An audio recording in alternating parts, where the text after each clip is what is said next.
Alright guys, how's it going, and welcome back. Today we're going to be doing another review, but it's going to be something a little bit different. What I've got here is the Ricoh Theta S 360 degree cam. Now this guy is so fun to play with. It's basically a slim body with two 180 degree field of view lenses on either side. Super simple to operate, but basically what it does is it stitches those images or videos together and produces a 360 degree field of view.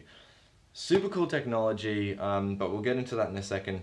I think the best thing to do is let's jump straight in, unbox this guy, and see what you can kind of expect taking it straight out of the box.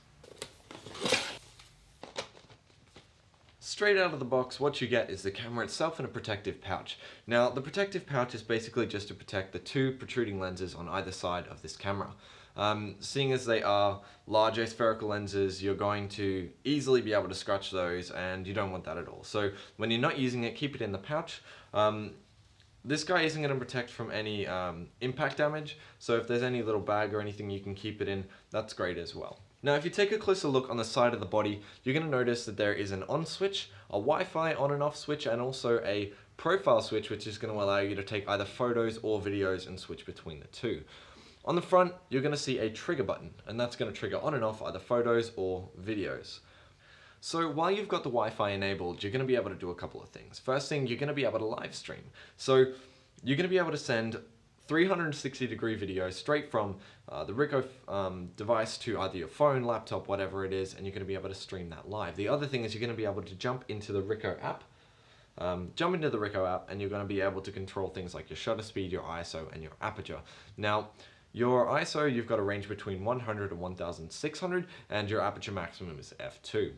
On the top of the Ricoh, you're going to be able to see that there is a microphone and a speaker output. Now, your audio coming in is alright, and the speaker is simply there to alert you to let you know when video is rolling and turning off and things like that. On the bottom of the device, you're going to see three main ports. One is a HDMI cable, and that's going to be able to send photos and videos from your device to an external source, so something like a laptop or a phone, whatever it happens to be. The other is a micro USB port, and that's how you're going to charge this guy up.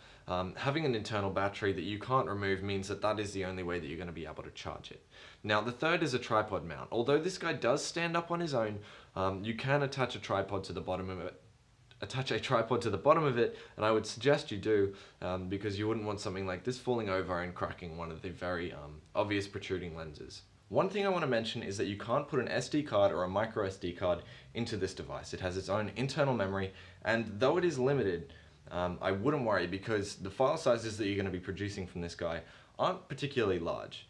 You're going to be able to produce 35 minutes of full HD quality video or 1,600 photos. Your battery life is approximately 50 to 60 minutes and can be improved by plugging in an external charger or a block or something like that. Photo and video stitching is done inside the camera, so you don't need to worry about getting any fancy softwares to go in and stitch that all together. It's going to do it itself. But if you do want to do some photo or video editing in post, there are a couple of programs that you can buy to basically flatten this image out and work with it as you would with any other photo or video.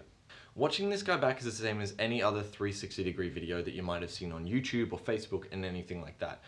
You can go onto your smartphone and either move it around the world and explore it that way. You can scroll through, or if you have a VR headset, you can smack that on and use that as well. So it's very versatile, and it's very user-friendly, which is one thing that I really love about this device. One thing that I've experienced from using this camera is that you do need to stabilize it when recording video. Since it is such a large field of view, there is a lot of perspective warp, and if you don't stabilize it, you're most likely going to make your audience feel very sick from all of that movement and that warping and parallax that this sort of camera really exaggerates. So that's pretty much it for the Ricoh Theta S. Gorgeous camera. This guy's retailing in Australia for about $600 at the moment, but you can check a link to Ted's down the bottom, and that's going to take you straight to that page. Otherwise, I'm going to do a little bit of video recording. I'll link it at the end of this video for you to go in and actually check the video and audio quality of this guy, because I know you're going to want to check that out. So stay tuned, check the link at the end, click onto that video and take a look at exactly what you can expect in terms of image quality from this guy, because I can't put a 360 video into a standard video. Alright guys, and there you have it, the Ricoh Theta S 360 degree cam. The link on the left is going to take you to some of the footage that I shot today. Otherwise, if you have any questions, leave a comment or send us a message.